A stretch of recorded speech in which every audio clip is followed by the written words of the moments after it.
Chapter 29, Peaches.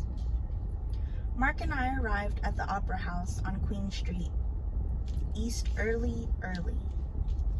I have never lined up that far in advance for anything and been among the first few in line. We stood freezing in the Toronto winter. Peaches was playing. It was her tour after the release of her second record, Fatherfucker. I used to dance like a fatherfucker to it, shirt off, sports bra tight, blinds down. The moment we got in, we jogged to the stage, pressing our bodies against it. I waited irritably through the opener. They were good, but the time between them finishing and Peaches emerging crawled. The place continued to fill, lights of purple and red, a sold-out show, and tons of queer people. Arguably the queerest space I had been in at that point in my life. The Stranglers' song, Peaches, came on. The lights lowered, signaling that she was about to start.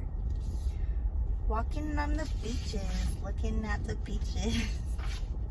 The song is only slightly over 4 minutes, but it felt a whole lot longer. Looking it up for this,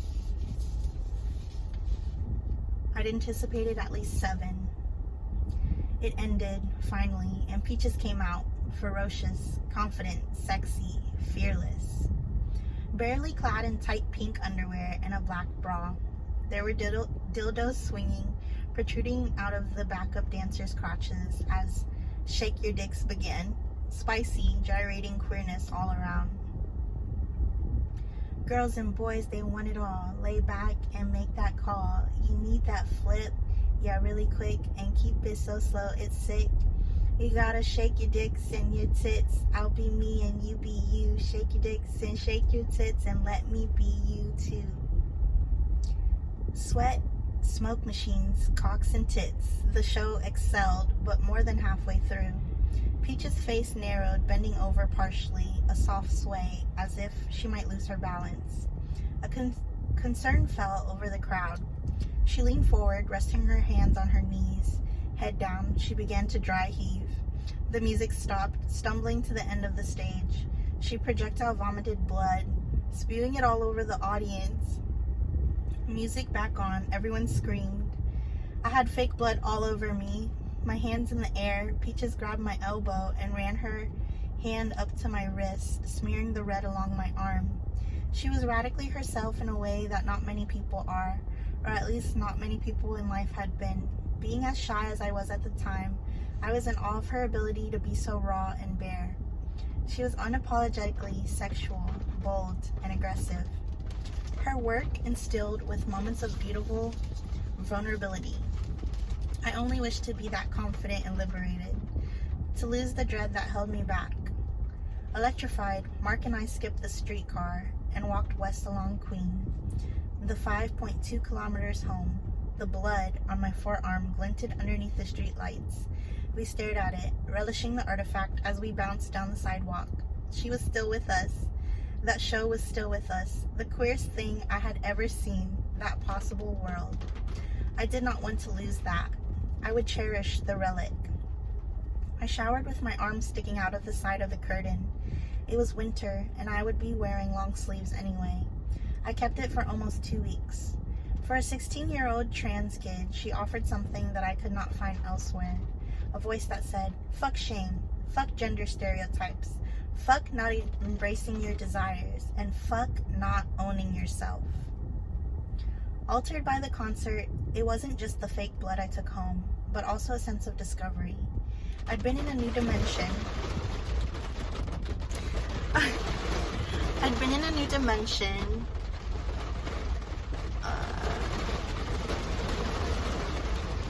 I've been in a new dimension where I touched my queerness, where I jumped and flailed in a crowd with people like me. A space for celebration, not ridicule.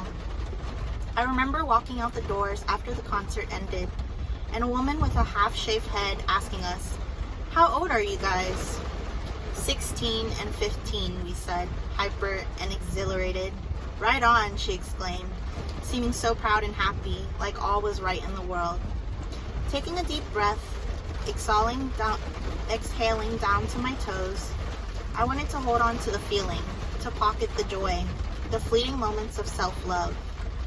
Marching home with Mark in the cold, I felt the soles of my feet pressing the ground, one foot, then the other. I sensed I was heading in the right direction.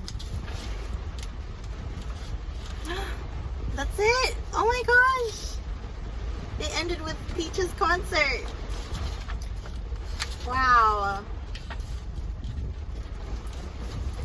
Oh, I was not expecting the chapter to be that short. The last chapter to be that short.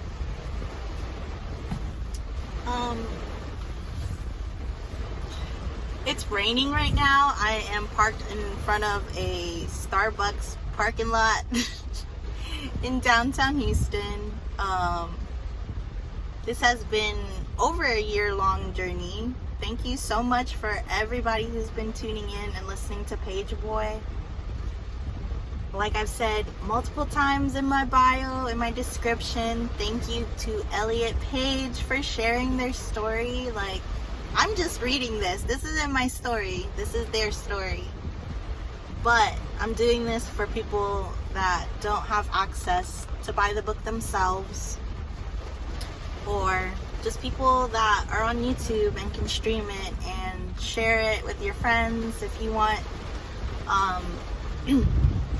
Like I said, I originally got this for my birthday about a year ago. I am so sorry that it took so long for me to read this. I honestly did not know what I was getting myself into when I first started reading this. I did not expect for it to be this long. But as Elliot Page said themselves, you know, life happens. Like, I'm just rolling with the punches. But we all have a story. Thank you for sharing your story with us, Elliot. And y'all continue to be you. And don't let society make you feel any type of way. Wherever you are along your journey, however you may look, just continue to be yourself and fight for yourself, because you deserve to. And love yourself, spread love to others, and this is just the beginning. This is my first book that I'm ever putting out there. Hopefully my next audiobook will be better, but thank you for all the ups and downs. Y'all got to see me cry during the chapter of U-Turn. I was not expecting to cry. I honestly was trying to hold it in. But like I said, life happens. I'm going through things too behind the scenes, and it came out. It happened, and just the strong words and the story that Elliot is sharing with us just got to me, because a lot of us can relate to that. So like I said, continue to be you. Share your story if you're comfortable sharing your story. And just keep being you. But I love y'all. And I will see you next time, whenever I see you. But thank you for all the views. Thank you for your comments, your sweet comments. Yeah. Later, gators.